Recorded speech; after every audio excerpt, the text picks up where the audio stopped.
여러분 안녕하십니까? 한 주간의 교계 뉴스와 함께하는 C채널 리포트 플러스입니다. 먼저 첫 소식부터 전해드립니다. 최근 장신대를 둘러싼 동성애 옹호 논란이 연일 이어지고 있는 가운데 대한예수교 장로회 통합총회가 강력한 결의를 내놨습니다. 9월 총회 때 개정이 완료된 정관을 보고받고 동성애 옹호자는 목사고시를 보지 못하도록 하는 내용도 청원됩니다. 보도에 김효정 기자입니다. 지난 1일 오전 장로회 신학대학교 등 대한예수교 장로회 통합교단 산하 7개 신학교 총장들이 총회 신학교육부 주재로 회동을 가졌습니다. 최근 잇따른 동성애 옹호 논란으로 비판을 받고 있는 장신대의 문제를 짚고 이에 대한 대책과 재발 방지를 논의하기 위한 긴급 조치로 해석됩니다. 이 자리에서 참석자들은 동성애 문제와 관련된 학생의 교육과 지도에 관해 강력하게 대처하기로 결의했습니다. 또 지난 총회 회기 동안 결의한 바 있는 성경에 위배되는 동성애자나 동성애 옹호자는 입학을 불허한다는 내용을 7개 학교 모두 학칙에 삽입하기로 했으며 개정 완료된 정관은 오는 9월 총회 때 보고받습니다. 최근 장신대 문제에 대해 예장통합신학교육부 김치성 목사는 오늘 자리에서도 그 문제에 대한 엄중한 항의가 이어졌다며 신학생은 목회자가 될 사람이기에 그런 지도자가 우리의 전통과 신앙에 맞는가 하는 것은 중요한 정체성 문제라고 언급했습니다. 규정 대상에 교수와 교직원까지 언급됐으나 학생은 아니지 않은가 등의 문제 제기에 대해서도 그런 문제 제기는 말싸움을 위한 것이라며 신학교의 테두리 안에서 교수의 가르침을 받고 행정적 처리를 받고 있는 학생도 모두 포함된다고 밝혔습니다. 신학생이라고 하는 것은 목회자가 되는 거라는 게 있어요. 지도자가 되는 건데 그런 지도자가 우리의 전통과 우리 신앙이 맞는가 안 맞는가 굉장히 엄청난 겁니다. 학생들이 그렇다면 그 학생들은 다른 학교에 가요. 세속적 직업을 가져야 됩니다. 대한예수교 장로회 통합총회 신학교육부 동성애 대책 연구위원회도 같은 날 제102회기 2차 회의를 열고 대한예수교 장로회 목회자상에 어긋나는 동성애자와 동성애 옹호자에 대해 총회가 실시하는 목사고시 응시를 제한하는 청원안을 올리기로 결의했습니다. 이 같은 결의는 오는 6월 21일 열리는 신학교육부 실행위원회의 보고 절차를 거쳐 오는 9월 열리는 103회 총회 때 청원될 예정입니다. C채널 뉴스 김효정입니다. 오는 12일 북한과 미국의 정상회담을 앞두고 성공적인 개최를 위한 연합기도회가 열렸습니다. 참석자들은 참된 평화와 통일을 위해 기도하며 나아가 세계 공동체의 평화를 염원했습니다. 김보림 기자가 전합니다. 오는 12일 싱가포르에서 개최를 앞두고 있는 북미 정상회담의 성공을 위한 교계 연합단체의 기도가 뜨겁습니다. 한반도 녹색평화운동협의회와 평화와 통일을 위한 연대, 사단법인 조국을 푸르게, 한국교계 국회평신도 다석단체 협의회는 한국교회 연합기도회를 열고 성공적인 북미 회담과 평화통일을 간구했습니다. 한반도 녹색평화운동협의회 전용재 대표 회장은 한국교회가 앞장서 성공적인 북미 회담의 개최와 이로 인해 성사될 남북의 평화적 복음 통일을 위해 하나님이 일하시도록 기도의 불씨를 지피자고 주문했습니다. 하나님 역사하시기를 위해서 우리가 지금부터 더 많이 기도하고 그런 의미에서 오늘 우리가 남북평화통일, 북미정상회담 성공적 기원을 비롯해서 남북평화통일에 대한 선언식을 하면서 앞으로 우리가 기도의 불씨를 좀 살려나가야 되겠다.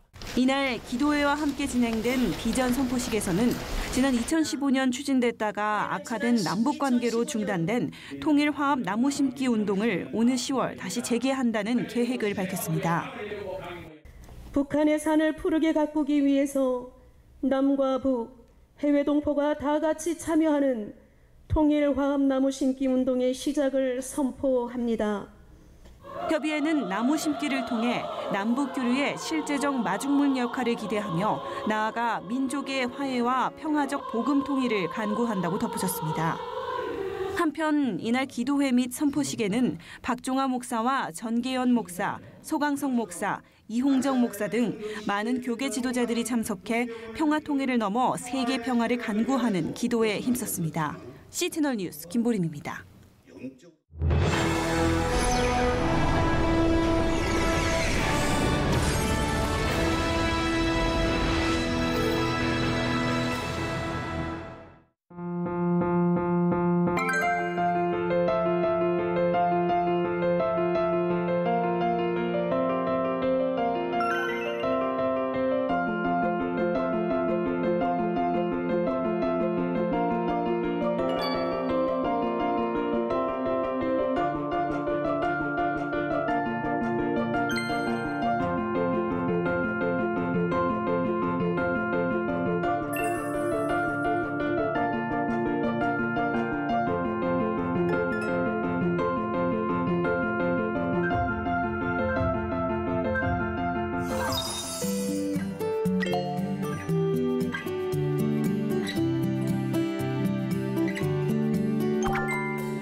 네, 기독교 환경교육센터 우리 김경은 대표님 그리고 유미호 센터장님 모셨습니다. 안녕하세요. 안녕하세요. 반갑습니다. 네, 반갑습니다. 오늘 바쁘신데 이렇게 초대해 주셔서 감사를 드립니다. 먼저 제가 이렇게 찾아뵌 이유가 있어요. 얼마 전에 환경주일이기도 했는데 이번에 환경주일을 맞아서 어떤 캠페인 일종의 이런 것을 진행하셨다고 들었는데 어떤 것인지 소개를 부탁드립니다. 네, 그 환경주일은 1984년부터 지켜지던 건데 네. 90년대 들어와서부터는 한국교회가 전체적으로 환경주의를 지키게 되었죠. 교단들이 참여해서 네. 특별히 올해는 기후변화의 땅에 에너지 정의를 심어라라고 하는 주제로들 움직이고 있습니다.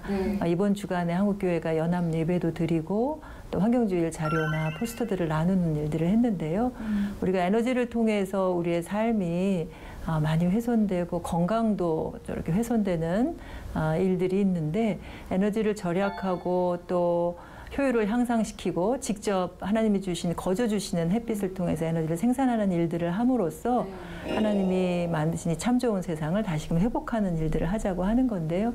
최근 들어서 감리교회에서 햇빛발전 협동조합도 또 창립하는 일들도 있어서 네. 한국교회 안에서 에너지 교회들이 에너지 전환을 해가는 기쁜 일들이 있어서 굉장히 좋은 일들이라 생각을 하고 있습니다. 네, 좋습니다. 사실 근데 환경 문제 하면 방금도 말씀하셨지만 뭐 에너지 문제라든지 다양한 문제들이 있잖아요. 그런데 이번에 플라스틱에 좀 주목하신 이유가 있을까요? 그만큼 이 플라스틱 환경 오염 문제가 좀 심각하다는 뜻이기도 할 거고요. 네. 최근에 저희가 이 살림 시작하면서 우리 생활에 너무 플라스틱 제품 사용이 많다 보니까 이게 어떤가 좀 관심을 갖게 됐어요. 근데 네. 이제 저희가 알아보니까 쉽게 말하면 1초에 큰 그 쓰레기차 한 대 분량의 플라스틱을 바다에 그냥 버린다고 하더라고요. 1초에 네. 쓰레기차 한 대 분량의 플라스틱을 바다에. 네, 연간. 그러니까 연간이면 얼마가 되겠어요. 그렇죠. 우리가 생각할 때는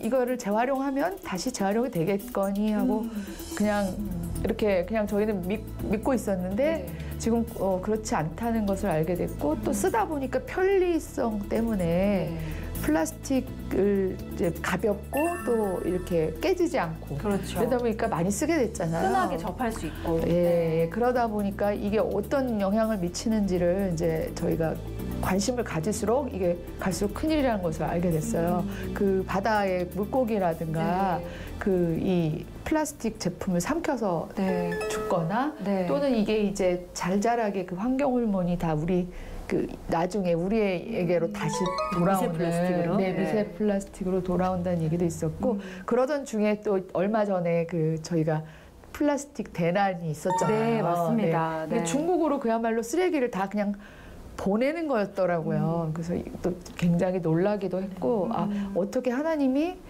우리 살림이라는 걸 요때에 보내주신 우리 사명이구나 하는 거를 너무 감사하게 생각했어요. 그래서 이제 잘 펼쳐나가서 우리가 되도록이면 플라스틱을 덜 쓰는 방향으로 같이 이제 해서 환경을 살리는 그런 운동을 하자 이렇게 생각하게 되었죠. 네. 사실 이 플라스틱이나 뭐 비닐, 환경 문제가 교회 안에서도 자유로울 수 있는 문제가 아니잖아요. 어떤 부분이 좀 가장 심각하고 좀 이런 변화를 보이고 있는 교회들이 있는지도 좀 궁금해요. 제가 이제 개인적으로 교회 이제 연합 행사나 교회가 주중에 많은 사람이 모이다 보니까 이제 봉사하시는 분은 숫자가 적다 보니까 이제 편리하게 한 번 쓰고 버리는 거를 쓰게 돼요. 그래서 어느 날 보면 정말 휴지통에 그 모든 플라스틱 그 쓰레기가 또 주일날 한 번 지나고 나면 또 그런 것들이 많이 되는데 분리가 되는 것도 잘 지금 안 되는 경우가 많고요.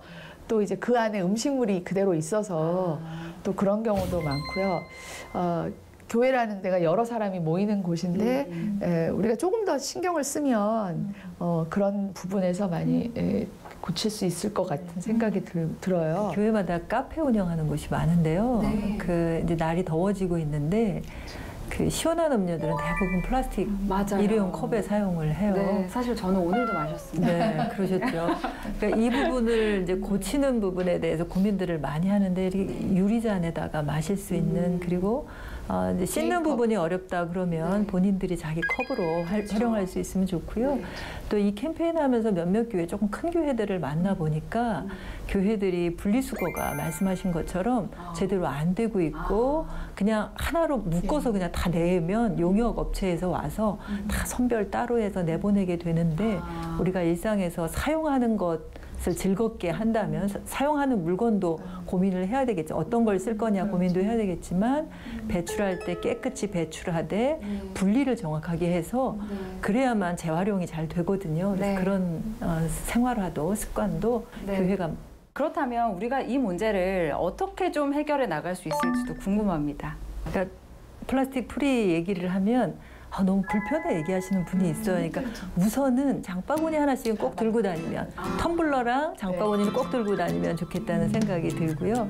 그 없더라도 그냥 손으로 들고 갈 수 있는 거라면 괜찮아요. 비닐과 플라스틱은 저는 괜찮습니다라고 사양할 수 있는 그런 기꺼운 마음이 좀 있으면 좋을 것 같고 장바구니 안에 들어가는 속비닐은 그 다음에 자기 숙제로 가져가도 좋은데요. 저는 이런 분도 봤는데 그냥 물론 플라스틱이겠지만 락앤락 같은 것을 들고 다니면서 생선, 그러니까 수분이 있는 거는 별도로 늘 비닐에 담게 되는데 정말 앞서서 실천하게 되면 그릇을 갖고 다니면서 담아가지고 갈 수 있는 그런 앞선 실천하는 분들도 가능하겠다 싶고요. 조금 더 나가면 일상에서 쓰는 플라스틱 제품이 이게 뭐 나무로 된 거나 다른 유리로 된 거라 바뀔 수 있도록 하는 그런 전환을 이끌어 갈 수 있는 제도와 정책까지도 요구할 수 있는 목소리가 교회에서 나올 수 있으면 좋을 것 같고요. 그리고 무엇보다 우리 일상에서 하는 실천이 교회에서 외우게 보니까 제로 웨이스트 교회라고 해서 쓰레기 제로 교회 실천들이 되어지고 있더라고요. 조금 전에 말씀드린 것처럼 교회가 오히려 분리수거가 잘 안 되고 섞어서 배출하고 이렇게 되는데 그것을 좀 전환해 갈 수 있는 노력이 저희 살림을 통해서 좀 세부적으로 전문가들과 또 이게 우리 건강과 어떻게 직접적으로 관련돼 있는지 관심 있는 분들 오셔서 같이 우리가 워크샵, 교육 워크샵 같은 거 해서 여러 교회로 이걸 전하는 일까지 해볼 수 있지 않을까 이런 생각도 하고 있습니다. 방금 살림에 대한 말씀을 하셨는데 이런 구체적인 캠페인과 이런 활동들을 지속해 나가고 계시잖아요. 플라스틱 문제를 비롯해서 다양한 환경 문제까지 살림에 대한 소개도 좀 해주시면 좋겠습니다. 살림의 의미는 주님이 세상에 오시면서 당신이 하신 말씀이 너희에게 생명을 주었고 그 생명을 풍성히 누리라고 하셨던 말씀을 기억한 시작했는데요.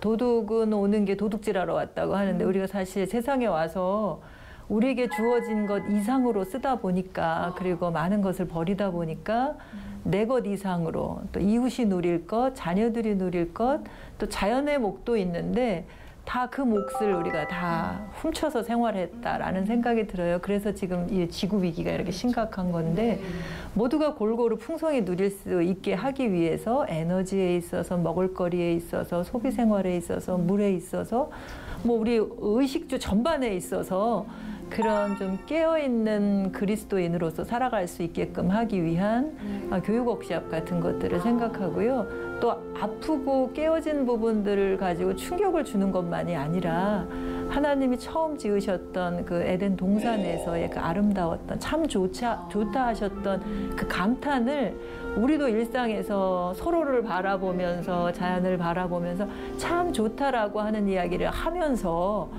살아가다 보면 신음하는 피조물들의 그 소리를 자연스럽게 듣게 되고 그들이 내는 신음소리에 필요로 하는 도움을 줄 수 있을 것 같아서 시작한 게 계절의 말걸기 워크숍이에요. 한 달에 한 번씩 하고 있는데요. 자연에게 조금 더 가까이 다가가다 보면 자연이 하는 소리를 들을 수 있고 자연을 통해서 하나님이 주시는 그 소리도 그 미세한 소리도 들음으로써 우리의 행동의 변화도 생길 수 있지 않을까 해서 우리 대표님도 늘 참여하시면서 우리 나눔을 하고 있는데요. 앞으로도 많은 관심 있는 분들이 참여하시면 좋을 것 같고 또 교회 안으로 찾아가서 우리 대표님이나 또 우리 살림 코디네이터들이 여러분 계세요.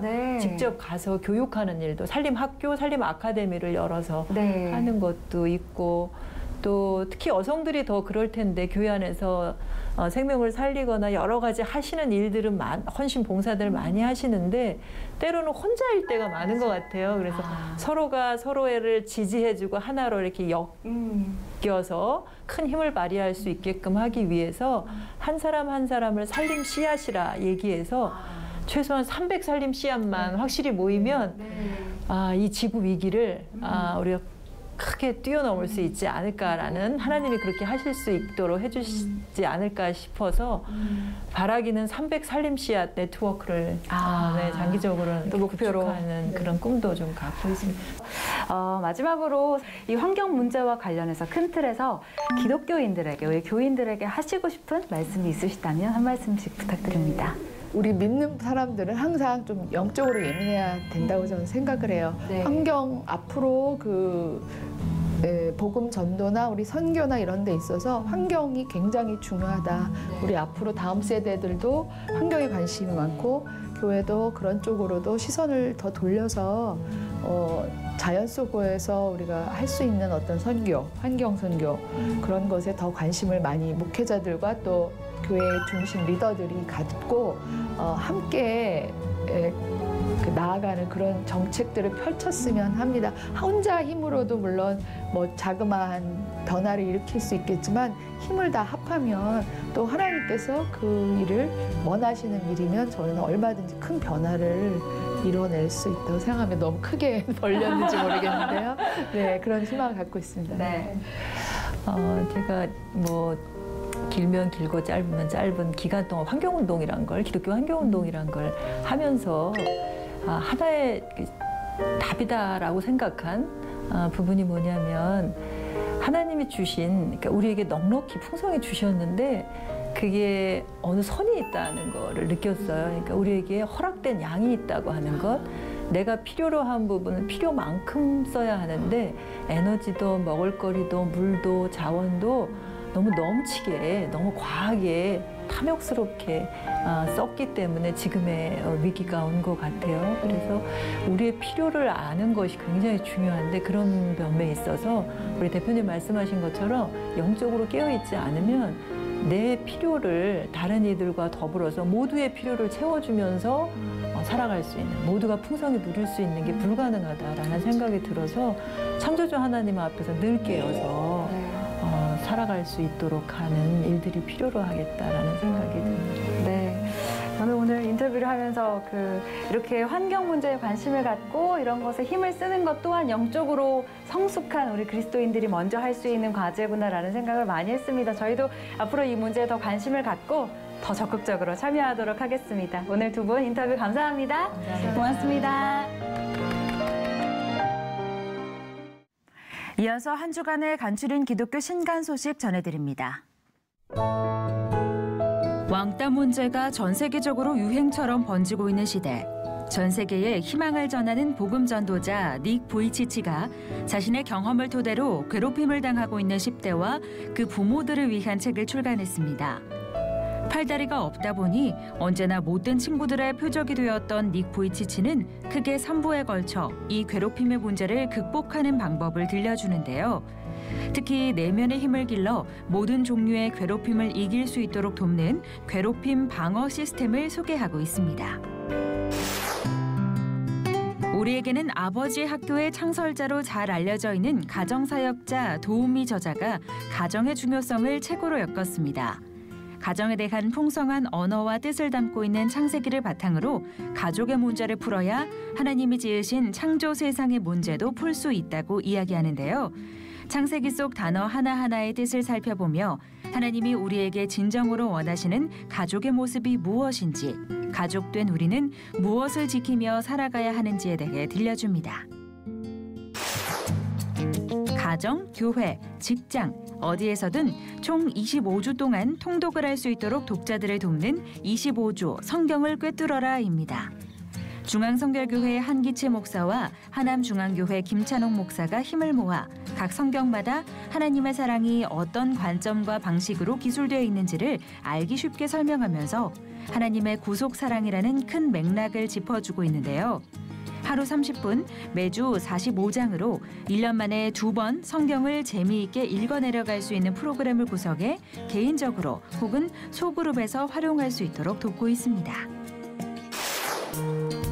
19세기 가톨릭교회 수용부터 해방 후 현대 한국교회까지 다양한 주제로 한국교회사를 살피는 한국교회사론입니다.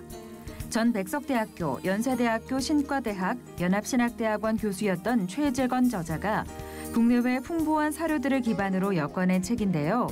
특히 해방 이전 한국 개신교의 의료 선교와 교육 선교에 대한 부분을 담아내 주목을 받고 있습니다.